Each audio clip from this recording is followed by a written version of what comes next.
जनतेच्या नेतृत्वाचा नायक फक्त बाबा नायक।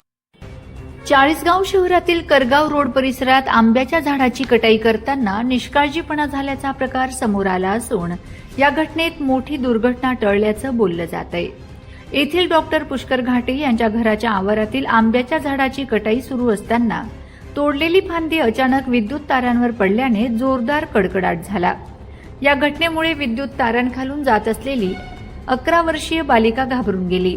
सुदैवाने कोणतीही जीवितहानी झाली नाही।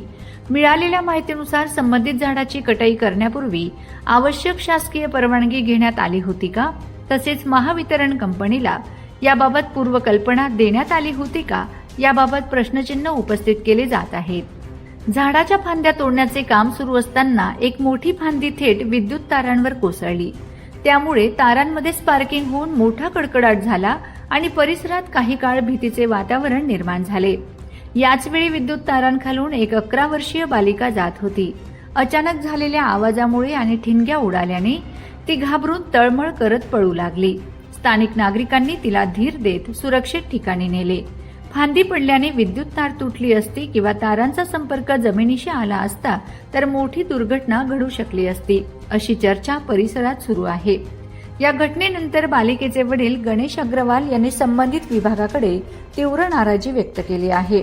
झाडाची कटाई करताना नियमांचे पालन करण्यात आले होते का, आवश्यक परवानग्या घेतल्या होत्या का, आणि या घटनेत माझ्या मुलीच्या जीवाला काही धोका निर्माण झाला असता तर त्याची जबाबदारी कोणाची, असा सवाल त्यांनी उपस्थित केलाय।